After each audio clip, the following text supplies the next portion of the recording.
Chapter 3. Hattie lets out a little shriek, like she's surprised, too. Right behind the house is an open space with grass and a giant tree near the back. Clusters of bushes and a fence runs along all the sides. My tail goes up berserk. It can only be one thing: a dog park. But it's kind of plain. Where's the big water dish to splash in? Where's the benches to jump in? And it's quiet, too quiet. I turn my snout up to the breeze, but I catch all the whiffs of leaves and grass and blooming flowers. Where's all the dogs? Wait a minute, are we the first ones to get here? I look at the back door. Where's Fetchman? Who's going to throw the ball for me and Hattie to chase? This place is curious, all right, but one thing is for sure: it must be explored. I wiggle out of Hattie's arms and I drop onto the porch. She chases me down the steps. Yippee! It's time to play. I tear around the dog park, zigging and zagging. If Hattie wants to catch me, she's going to have to outrace the master. But as I make a sharp turn around, Hattie's not behind me anymore. She's in the middle of the dog park, somersaulting through the grass. Hey, wait a minute. Is this a new game? I hustle over and I slobber her face with licks, and she flops onto her back laughing. I sink down next to her and I nuzzle her chin. Come on, Hattie. Row, row, row, row. It's time to play. She closes her eyes and hums. She must be too comfortable to get up. It's obvious she's going to need some convincing, and I know just how to do that. Nose to the grass. I trot off in search of a stick. I haven't gotten that far when I realize something. I haven't even sniffed. I haven't left any messages for other dogs. How strange. I stop to leave one or two messages so the new dogs will know I'm here and ready to play. Right as I'm watering a magic spot, I get sidetracked by this horrible smell. It's a rodenty smell. It's a squirrel. Woo, woo, woo! I look over and I spot his fat, nasty body. He's sitting proudly in the dog park. His tail is flouncing up like he deserves to be here. My own tail shoots up and I race over. Woo, woo, woo, woo! I'm going to show him who's the boss. But he's not even acting like he's the bit intimidated. He just sits there in the grass, glaring at me. Does he think I'm not serious? I bare my teeth. I'm ready to pounce. I'm about to grab his squirrely fur when suddenly he pivots and rockets off to the fence. But I'm hot on his tail. A dog park is for dogs, I bark after him. He scurries up the pathway to the trunk of this giant tree, but he stops and he flicks his bushy tail at me. He screeches. He's daring me just to grab him. I spring forward, furiously pawing that tree, but he's just out of the reach. You coward! I bark, and then I run circles around the giant tree. Every hackle is raised on my back in alarm. The squirrel turns, comes down the tree trunk, creeping down, tantalizing close to me, looks at me and goes, I leap and I leap, scraping at the bark with my claws. I call, this is a dog park, and that means it's for dogs. But instead of getting away, he gets even closer. His beady eyes are staring at me and challenging me. I guess he doesn't know who he's dealing with. I jump higher and higher. My jaws are ready to snap.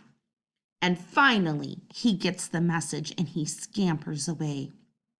I watch until he's disappeared in the rustling branches. I'm about to bark, good riddance, when I spot his flouncy tail shooting up through A window? I leap back. I have to look at a better view. And there, up high in that giant tree, nestled in the leafy leaves, is a little house about as tall as Hattie. A squirrel's nest that looks like a tree?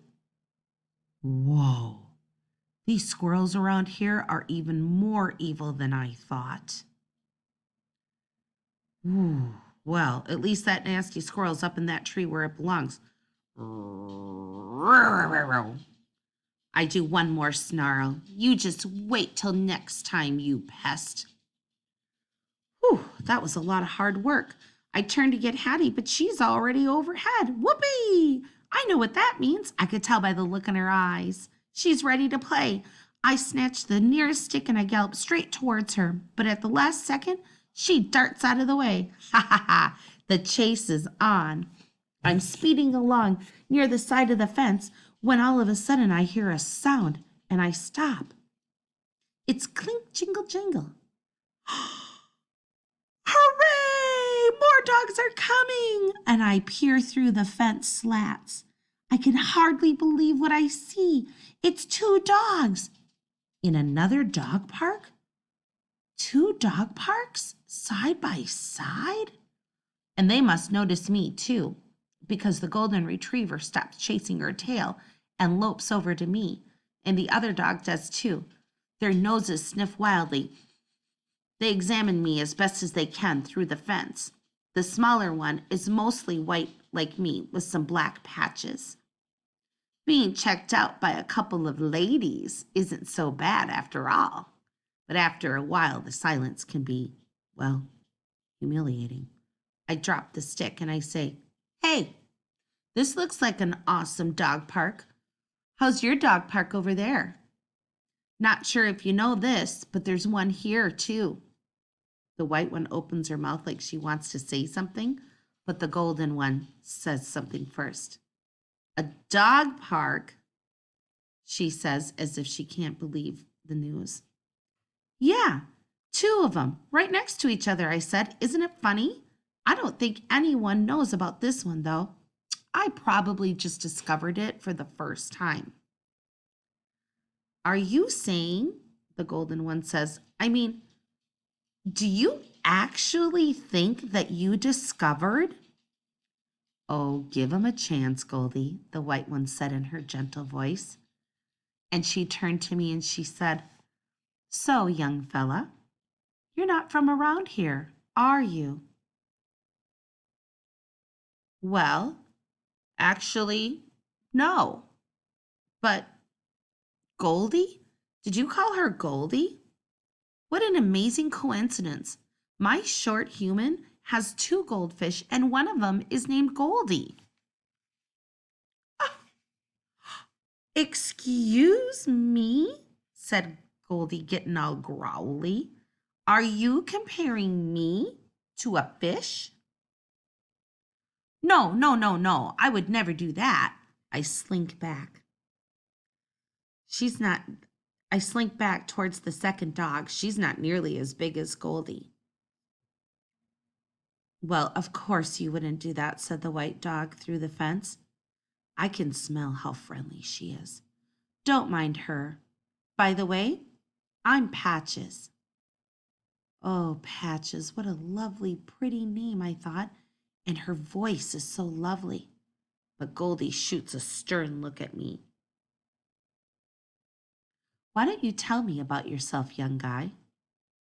"Okay, well, my name's Fenway, and I live in an apartment way up high above the honking cars and the snorting buses, right next to the sidewalk that leads to the real dog park. Hey, do you know where that is?"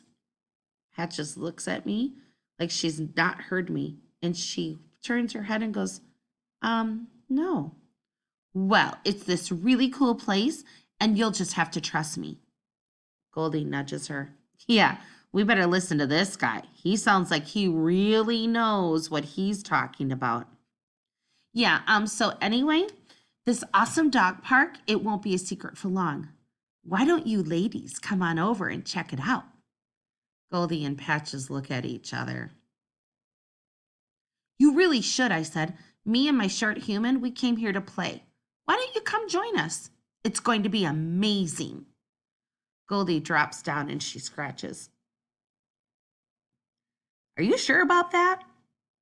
Look, I said, I don't want to brag or anything, but Hattie is the best short human ever. She loves to play with me, and even though we're super best friends and we do everything together, I'm sure Hattie will let you come play too. Oh, you do everything together, huh? Does that mean like you climb trees together too? Climbing trees, right, I said. That's a good one. What do you think we are? Squirrels? Patches glances up at the tree. Fenway, I don't know how to tell you this. Tell me what? Fenway, calls a sing-songy voice from overhead. Hey, it's Hattie's voice. But how could it be? Why would her voice be up in the sky? I crane my neck, but I don't see her. I start scouting around the whole park. Where did she go? Hattie, Hattie, where are you? Where are you? Fenway floats down again. Wait a minute, it's from the giant tree. I look way up in the leafy branches. And there, in that little evil squirrel house, is a face peering out of a window at me. It looks like Hattie. It sounds like Hattie. But Hattie doesn't climb trees. How did she get up there? Fenway, Fenway, she calls, like maybe I didn't hear her a bunch of times. Woo, woo, woo, woo, woo, woo, woo, woo. Hattie, I bark, running over. Woo, woo, woo, what are you doing up there? She keeps on smiling and waving like she's perfectly happy to be up in a squirrel's house. This is not right. Woo, woo, woo, woo, woo, woo, woo. Come on down, I bark again. Hattie leans out the window and her arms are resting on the ledge, gazing down on me, knowing that I can't climb up and join her. I turn around. Oh, it's all so squirrely. Hey now, said Patches. I'm sorry, boys and girls. I turn away with a shudder. It's also squirrely. So she loves to play with you, all right, said Goldie. Then what's she doing up in the tree? Don't tell me. She expects you to follow her up there. Hey now, said Patches. It sounds like she really is into this guy. Said Goldie. You never know. She could be back down here playing with him any second from now. But she isn't. I sink into the grass.